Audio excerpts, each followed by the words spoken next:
Well, good morning, good afternoon, good evening, whatever time of day it is for you.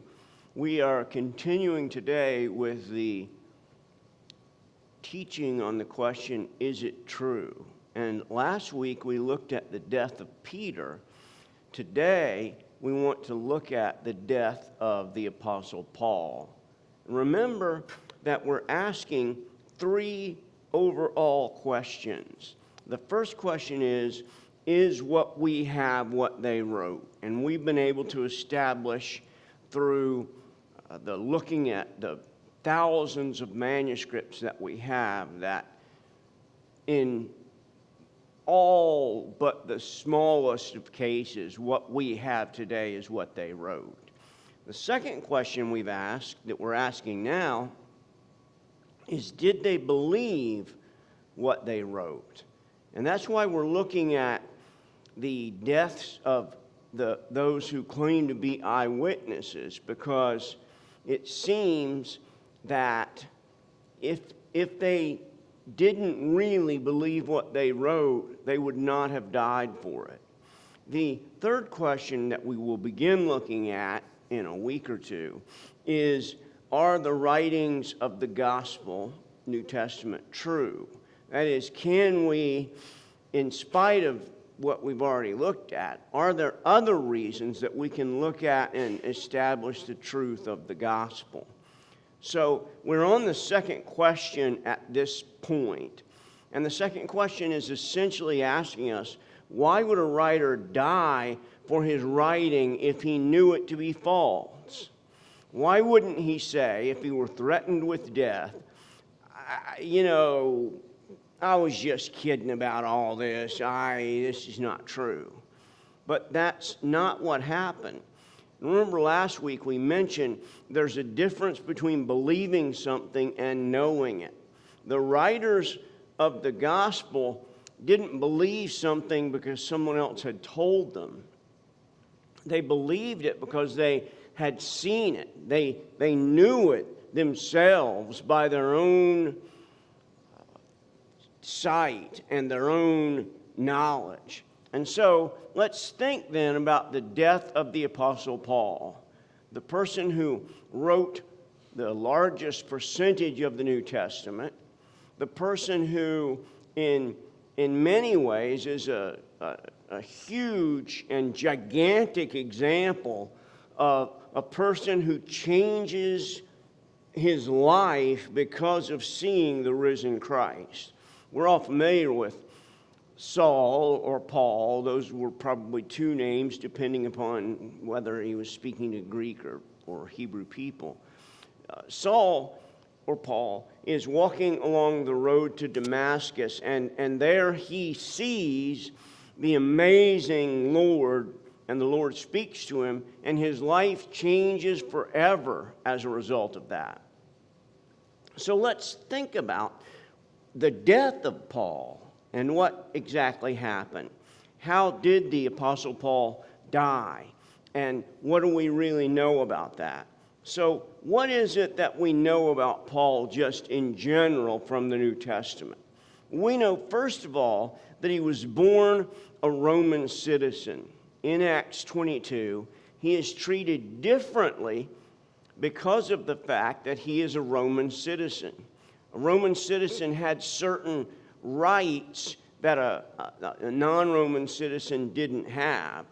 And Paul says in Acts 22:28, I am a citizen by birth. He says that because there was a way during this period in history that one could gain citizenship by paying money. You could buy your citizenship. But if you were born a Roman citizen, there was no money involved. You were born a Roman citizen, and that was that. We not only know that he was born a Roman citizen, that affects his death, but we know that he wanted to evangelize Gentiles. He says this in Galatians 1:16. He says, God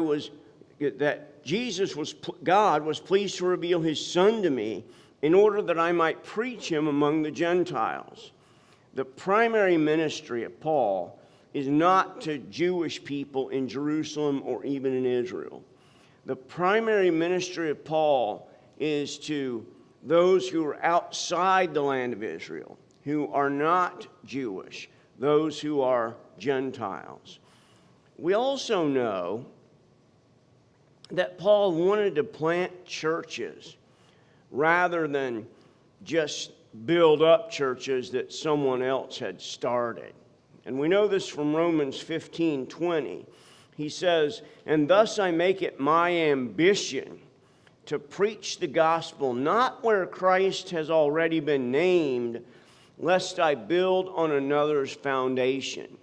So Christ doesn't go to places where some other missionary has already started a church. No. He goes to places where no church has been started.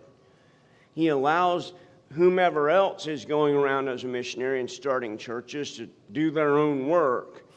For him, his really significant work is that he wants to build and start churches where there are none. And it's a really significant point on the part of the Apostle Paul. He doesn't want to go to a place that already has 2 or 3 churches started and build another one and try to do something. He wants to go to the place where there aren't any churches. Now, it may be that there aren't any churches in a small city. He may not be that far away from another church. But he's going to a place where there isn't another church planted. And so we know those things about the Apostle Paul because the Scripture has told us that. Then as we get into the life of Paul and his missionary journeys, we realize that he suffered greatly because of Christ. In 2 Corinthians, that says 1 Corinthians, but should be 2 Corinthians 11, he begins to tell us what was the problem. He says, 5 times I have received at the hands of the Jews the 40 lashes less one. Tradition says that getting 40 lashes would probably kill a person. And so, rather than kill a person, they would give them 39 lashes. They were beating him literally almost to death. But that was not the only problem that he had. He says, 3 times I've been beaten with rods. This apparently was worse than the lashes. He says, once I was stoned. Again, it's rare that a person survives stoning, and Paul was left for dead. There are some who argue that Paul was dead and was resurrected by the Lord. The text doesn't indicate that. But it is unusual that a person would survive stoning. He says, 3 times I was shipwrecked. That is, he spent a night and a day drifting around, holding on to some sort of a piece of wood or driftwood or whatever, hoping that someone would come and save him. And then he says, there are other things. He says, on frequent journeys. We know about 3 of the journeys of Paul. There may have been more that we don't know about. On frequent journeys, he was in danger from rivers, danger from robbers, danger from his own people, danger from Gentiles, danger in the city, danger in the wilderness, danger at sea, danger from false brothers. So all of this tells us that Paul lived a life that, without question, was a life that wasn't safe. He lived a life that you didn't go to Paul and say, can you tell me about how to live the easy life of a missionary? He didn't know anything about that easy life of a missionary. He only knew about the life of a missionary that when you became a missionary, you put your own life into danger. You were unquestionably liable to die because of the missionary work.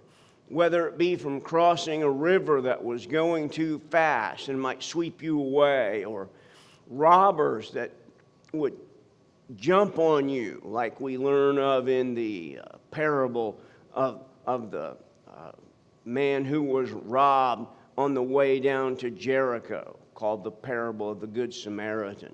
We learn that Paul was in danger from Jewish people, in danger from Gentile people, in danger in the city, and in danger in the wilderness. He is telling us that almost everywhere that he went, he was in danger of his life. And yet he didn't stop. Paul was not looking for a safe, easy life. He was following the commands that God had given to him.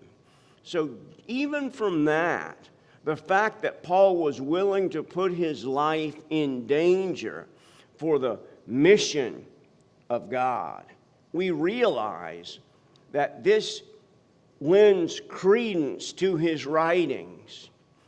He was not just someone who sat idly in a nice, comfortable chair, and if anyone came by, he told them about his meeting with the Lord Jesus.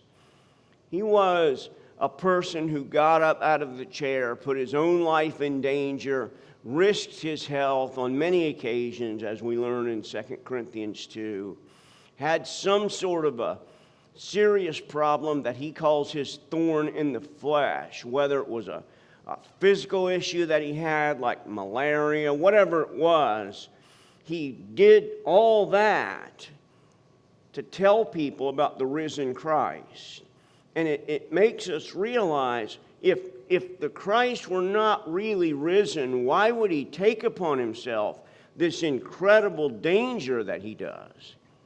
Why would he go to such literal extremes for nothing more than to tell people about Jesus, for nothing more than to be a missionary, theologian? He's a missionary because he's going out all over the known world telling people about Jesus. He's a theologian because he's writing them letters answering the theological issues that are growing up in the churches that he has started. And that's the reason for the wonderful book by Dr. Raymond, my old professor, Dr. Tommy's old professor, wonderful, wonderful man who's with the Lord now, but his book on Paul was called Paul, Missionary Theologian.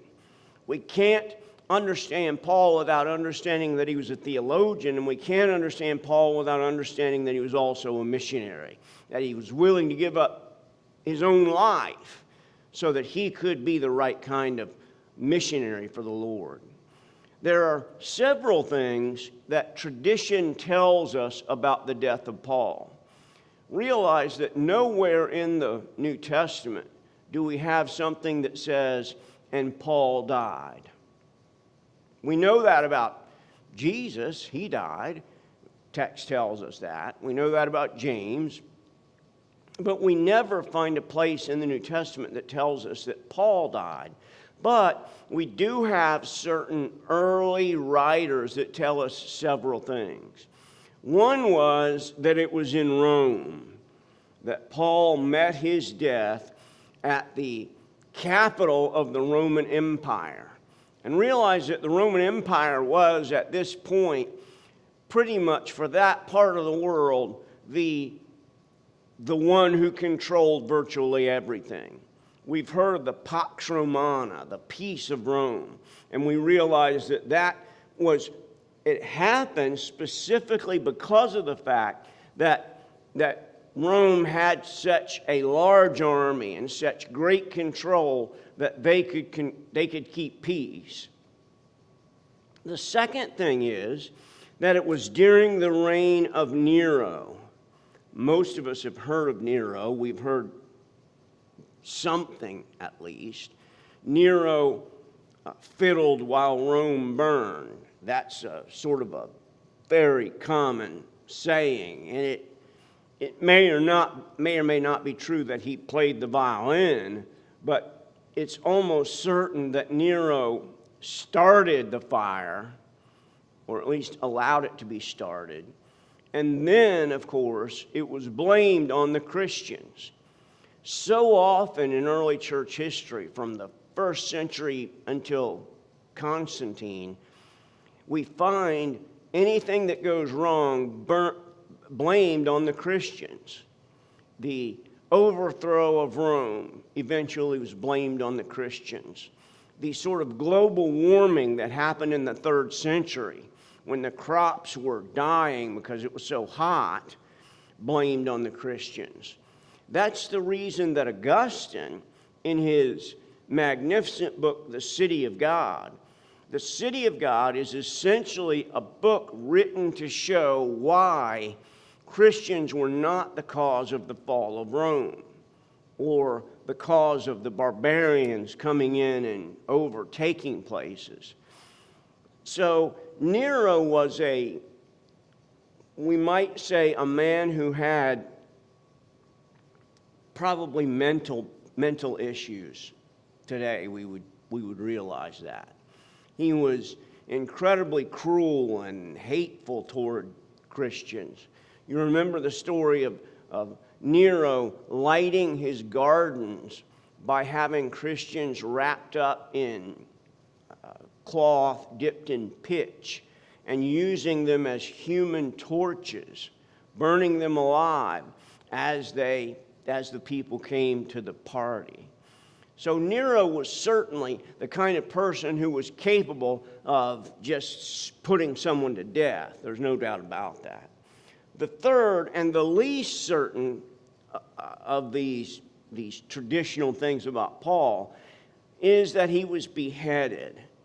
It's least certain because while early sources tell us about the fact that Paul has died, we learn about him being beheaded only to the 3rd and maybe 4th century. So it's less likely. So the questions that we ask, are these traditions trustworthy? Did Paul really die for the faith? And let's ask these questions in order.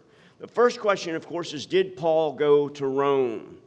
Philippians, the book of Philippians that you know of, was very likely written from Rome. Many New Testament scholars will agree that Philippians was written from Rome. And then we have the 2 Timothy. It refers directly to Paul's imprisonment in 2 Timothy 1:7. The text says, 1:17, the text says, "But when he arrived in Rome, he searched for me earnestly, and he found me." So Paul was in prison in Rome. We see that at the end of the book of Acts. Paul is awaiting trial, and the book ends.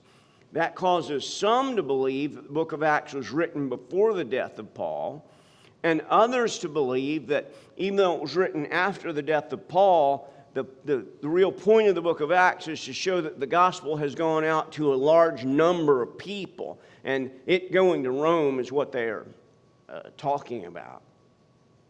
And so there's little doubt, not many people would argue that Paul never made it to Rome, despite the fact there are a large number of New Testament scholars who will argue that Paul didn't write 2 Timothy. But even if that's the case, I don't believe that it is, but even if that's the case, it still, 2 Timothy still tells us some things about Paul that those who were writing it knew to be true. The second question we have to ask after did Paul go to Rome, the second question is, did Paul die a martyr? And again, we turn to 2 Timothy. If you hold a late date for 2 Timothy, then you might be able to say, well, this was written in the turn of the 1st century.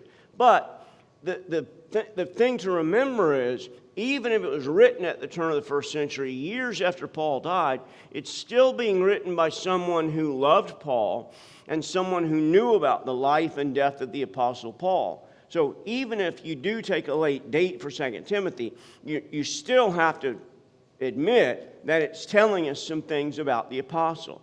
And here is this famous sort of last will and offering of the apostle Paul. This is the last thing that he's writing to his young pastor, Timothy. And he says here, I am already being poured out as a drink offering, and the time of my departure has come. I have fought the good fight. I've finished the race. I've kept the faith. Henceforth, there is laid up for me a crown of righteousness, which the Lord, the righteous judge, will award to me on that day. Not to me also, but to all who have loved his appearing. And so, what does Paul mean for us to think about there at that point? Well, there are two things that we should note. One is, Paul says that he's poured out as a drink offering. What does it mean to be poured out as a drink offering? Well, if we look back into the Hebrew Bible, the Old Testament, we begin to realize that being poured out as an offering is a common metaphor for death. You can see it here in Leviticus. Then he shall kill the goat of the sin offering, that is for the people. Bring its blood inside the veil, and do with its blood as he did with the blood of the bull, sprinkling it over the mercy seat and in front of the mercy seat. So they are pouring out or sprinkling out the blood of that lamb who has died, that goat who has died. And we realize from that to be poured out as a drink offering was a metaphor for dying. When Paul says he's ready to be poured out as a drink offering, he is saying by that, I know that I'm not going to make it out of this trial alive. I know that I'm not going to make it out of this prison cell alive. I know that this is the end of my life. And I just want to make sure that I tell you, Timothy, that when you run into problems in your church, these are the things that you should do about them. But then he says, the time of my departure is at hand. Clearly, the time of my departure is at hand is a euphemism for death. It's a known euphemism for death. He's not saying my departure from prison is at hand. And he's not saying my departure from Rome is at hand. He's saying my departure from earth is at hand. Here is an interesting passage from Irenaeus. And Irenaeus says, grant me nothing more than to be poured out as an offering to God. This is in his letter to the Romans, Irenaeus' letter to the Romans, interestingly enough, where Paul was, not at the time that Irenaeus wrote, but before.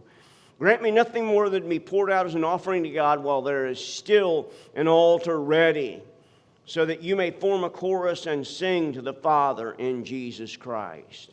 He is saying by this, I know that I'm going to die. And so we can be certain that Paul went to Rome, certain that Paul was martyred in Rome.